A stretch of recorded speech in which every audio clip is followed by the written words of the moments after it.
હોવી જોઈએ. વાયડા અને ક્રાંતિ બે માં ઘણો ફેર છે. આપણે ભેળા કરી દે ન હાલે. વાયડા આખી જુદી વસ્તુ છે. વાયડા કરે એનું જાજુ હાલે નહીં, પણ ક્રાંતિ તો હોવી જોઈએ.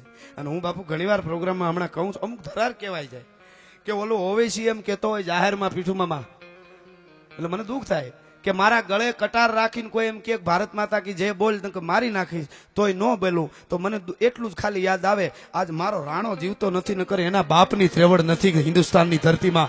મારો પ્રતાપ જીવતો નથી એટલે એને મારી નાખે. અને બીજી વાત એ કહી દઉં, સાહિત્યકાર અને ચારણ તો ખાસ કોઈ દી કોમવાદની વાત કરે ને, કોમવાદની વાત કરે ને એ કોઈ દી ચારણ ન કહેવાય. ત્યાં સુધી પણ હું પાછો ચોખવટ કરું છું. અમે વાંચ્યા છે, હું રાણાને યાદ કરું તો હારે હાકેમ ખાન ને યાદ કરું છું, એનો મિત્ર હતો. એ તો કોક દી વાંચો તો ખબર પડે. આટલો બધો કોમવાદ હતો જ નહીં પેલા બાપુ. આ ખરેખર નહોતો, એ તો વાંચી તો ખબર પડે. આ ખરેખર તો આ ઘોઘાઓએ હુડતાલી પછી ઉભો કર્યો છે, પેલા આટલો બધો નહોતો. પણ જે હોય તે એ બાજુ આપણે બહુ નથી જવું. પણ એને વાંચી તો આપણને એમ થાય કે આમાં કોના વખાણ કરવા કોના નહીં. મહારાણા પ્રતાપ જયારે સ્વધામ પધાર્યા, એનું મૃત્યુ થયું ત્યારે સલીમનો જન્મદિવસ હતો, એમના દીકરા અકબરના દીકરાનો. અને દિલ્હીમાં આખું દિલ્હી હણગારાતું હતું, આગ્રા હતી ઠેઠ. અને એમાં ખબર પડી કોકે આવીને કીધું જહાપના લાલજી ચલે ગયે. પ્રતાપને અકબર બાદશાહ લાલજી કહેતા. લાલજી ચલે ગયે. રાણો પ્રતાપ હવે આ દુનિયામાં નથી. અને અકબર બાદશાહ સિંહાસનની માથેથી હેઠો બેહી ગયો હતો તેથી, અને કીધું તું કે દિલ્હી હણગારી છે એ બધું બંધ કરી દો, સલીમનો જન્મદિવસ નથી ઉજવવો.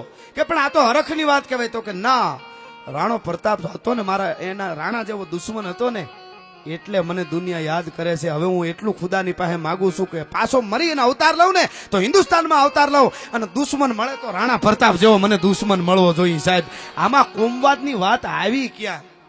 એટલે અમારે આ ચોખવટું કરવી પડે છે. કોમવાદ બહલોલ ખાન બોલ્યો તો, હાથીની અંબાડી માથે બેઠો બેઠો એટલું બોલ્યો તો, કાટ દો આતે હુએ કાફિલ હિન્દુ કુત્તે કો. અને મારે રાણે નક્કી કર્યું કે હું રાણો જીવતો હું ને હિન્દુસ્તાનની ધરતીમાં કોમવાદ કરવા વાળાને જીવતો જો રેવા દઉં તો જેવંતા બાઈનો જાયો ન કે હું તેદી રાણાએ પ્રતિજ્ઞા કરી હતી સાહેબ. એટલે એની વાત, આમાં કોમવાદની વાત છે જ નહીં ક્યાં. એટલા માટે હું વાત, ઝંડાઓ નિશાન કે નિશાન તે જાને કો, રસિક બિહારી ચાર બાત તે જહાન જાને, વિદ્યા હરિ ધ્યાન તે કૃપાન તે સુદાન તે. દુનિયાને કઈક સારા ધર્માદાના કાર્યોમાં બધે આપે ને